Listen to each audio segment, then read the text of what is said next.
All right, let's get into it. Today, we're tackling something that's, well, it's deeply personal and honestly pretty painful for a lot of us.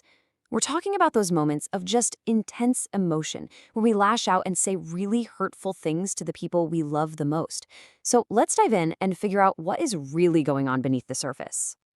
I mean, who hasn't been there, right? That hot, sick feeling of regret right after some sharp, cutting remark just flies out of your mouth. You see the hurt in their eyes, and you're just screaming inside, "That's not me! That's not what I feel!" If that sounds even a little bit familiar, you are in the right place.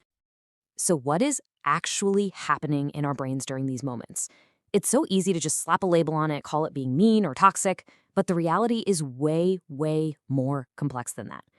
We're going to look at this not as some kind of character flaw, but as this powerful, almost primitive survival switch getting flipped deep inside the brain. There's actually a name for this phenomenon. It's called splitting, and it's basically a defense mechanism. When our emotions get so big, so overwhelming, that our brain just can't process them, it simplifies everything down to black and white. All good or all bad. There is absolutely no room for nuance or shades of gray when this switch is flipped. Okay, so how does this actually unfold? It starts with a trigger. Something happens that taps into this deep, often unconscious fear of being abandoned or rejected. That immediately kicks off step 2, emotional flooding. Your logical brain just goes completely offline and your ancient fight-or-flight system takes the wheel. And to protect you from this thing it now sees as a threat, your brain devalues the other person, painting them as all bad. And you can see how that leads directly to the final step. Cruel words. They aren't really about that person at all. They're a desperate, totally misguided attempt to protect yourself. And this, right here, is the absolute heart of it. The cruelty isn't the truth. It's a symptom. It's the outside expression of a terrifying storm that's happening on the inside.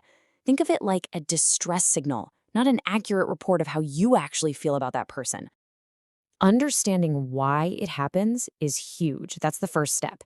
But we also have to be real about the consequences, because this cycle, if we let it keep spinning, can cause serious, lasting damage to the very relationships we're so terrified of losing in the first place. So let's look at how that damage can build up. You know, every time this happens, it's like a tiny crack in the foundation of trust. And those words, even when we apologize, they can leave scars. This roller coaster of you're perfect 1 minute and you're the worst the next is incredibly destabilizing. It forces the people we love into a state of constant high alert, like they're walking on eggshells. And over time, for their own well-being, they might just have to pull away.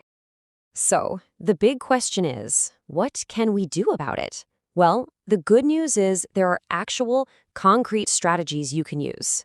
We're going to break this down into 2 toolkits. First up, what to do right there in the heat of the moment when you feel that switch starting to flip. You can't change a pattern you don't even see. So the first, most critical step is to become a detective of your own inner world. What situations, what feelings, what thoughts tend to happen right before these moments? Is it when you feel ignored or misunderstood? Start to notice those early tremors, the racing heart, the black and white thinking. That is your moment of power. Okay, so when you feel that emotional wave about to crash over you, your instinct is to react, to do something now. The single most effective thing you can do is the exact opposite. Just pause.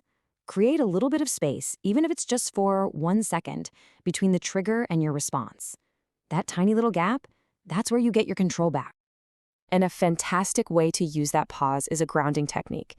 It uses your senses to pull your brain out of that spiral of fear and back into the present moment. So let's start with the number 5.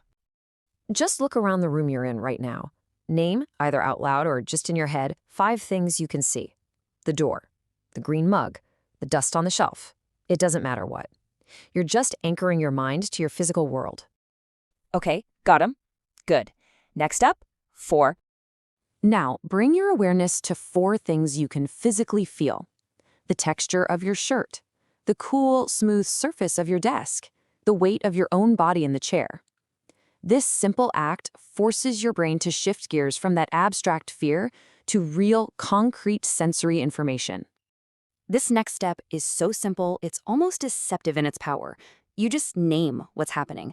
You say to yourself, okay, I'm splitting right now. My brain is seeing this in extremes. By just labeling it, You create a separation between you and the emotion. You aren't the storm. You're the one noticing the storm, and that takes so much of its power away. But, let's be real. What if it's too late? What if the storm already hit and the words are already out there? That is where our second toolkit comes in, the repair. Because how you handle the aftermath is every bit as important as how you handle the moment itself. This slide shows the exact shift we need to make. The splitting brain screams, "You never care about me." It's an attack, right? An accusation. But safe communication goes deeper, to the vulnerable feeling underneath it all. I feel really scared that you don't care.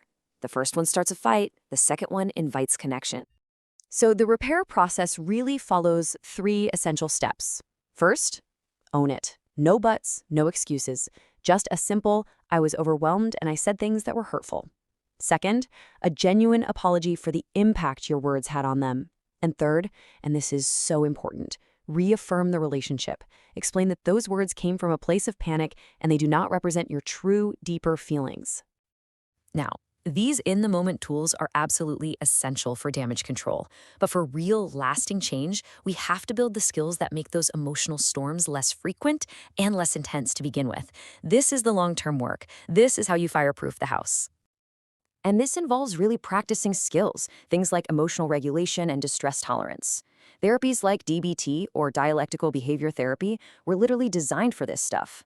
It means learning breathing techniques that actually work, building a support system of people who get it, and, over time, doing the deeper work to heal the old wounds that make that fear of abandonment so powerful in the first place. This is how you build a new, more stable foundation for yourself.